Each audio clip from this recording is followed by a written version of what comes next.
beginning. Oh, it's a Peregrine Falcon. Hi. So I am Joe. I'm a lifelong falconer. I began training hawks as a child. I'm a professional. So for 20-something years, I went around lecturing about birds of prey. Lately, I've been working at a resort in Palos Verdes. My job is to keep seagulls. I work at Terranea. I'm the resident falconer. I love it. We've been there lots of times. So my job is to keep the seagulls and the ravens, the crows, and the pigeons out of there. So I use a variety of tools, including birds. Omen is a bird that I use to help me with the ravens and crows. His job is to chase them away. He's a very old falcon. He's 18 or 19 this year. He's been with me from infancy, which is the vocalization. When he's around me, especially as we get closer to spring, he gets very vocal. He's chippy, chippy, chippy, chippy, chippy, chippy, chippy, chippy, chippy, he initially, because he was so young during his infancy, I was the mother figure, and then as he matured, that morphed into a mate. So in his mind, we are pair bonded. So he has a really good relationship with me, which is why when I'm at Terranea, I can liberate him for hours in the resort, and he won't fly away. There's no place else he wants to go. So he's a falcon that I used to hunt with.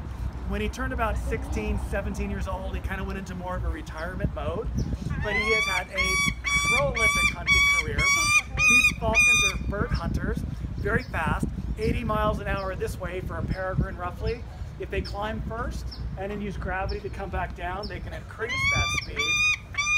We have seen a peregrine falcon reliably clocked at, I believe it was 263 miles per hour. Google this up, Ken Franklin Peregrine on YouTube. I think you can still see it. These birds are built for maximum velocity. These are the Ferraris, the Lamborghinis, if you will, of the bird of prey kingdom.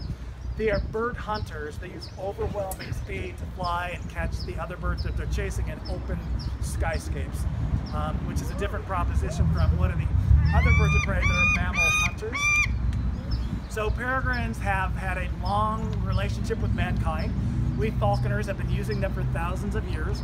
Also, more recently, we damaged our ecology to the extent that we were depopulating. We were wiping out peregrines and bald eagles and osprey and brown pelicans and some other birds as well. That contaminant DDT was very hard on these kinds of birds. We banned that chemical pesticide in 1972, and we have seen a recovery. The Endangered Species Act does work. It's a really important tool that we have to help prevent the extinctions of some kinds of animals. If we didn't have the endangered species list, we probably would no longer have bald eagles. That's kind of serious.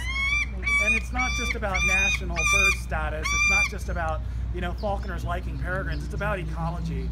We need a very diverse ecosystem. Every animal has a job. Every animal has a niche, a role to play. And as we continue to cause extinctions of various types of organisms, we're doing damage to the fabric of our ecology, and that's something we really need to kind of take seriously. So I'm glad that the Endangered Species Act was able to help preserve these kinds of birds. And it's not just about birds. DDT, as it turns out, is a carcinogen. So it's not just bad for birds, for wildlife, it's not good for people either. So using something else maybe is a better strategy. We'll see how that all unfolds. So high-speed bird pursuit, peregrine falcon. I've got another kind of a falcon with me. He's an Arctic bird called a gerfalcon. He's a much darker, much larger, and more powerful bird. Let me put him down, and we'll talk about gerfalcon for just a moment. So the question that I get here when I interact with people, most often when they see the hood, is why? So when I put him down on this perch, the UPS truck that was here a few minutes ago, the FedEx truck, this isn't a disturbance. This extraneous stuff going on that they can't see doesn't unnerve. So the hood is a real visual, eliminating this other stuff and puts them in what I call a Zen mode. Pretty centered, generally quiet, and restful. So I can stage birds, I can transport them, anxiety's free basically. It's pretty fashionable too.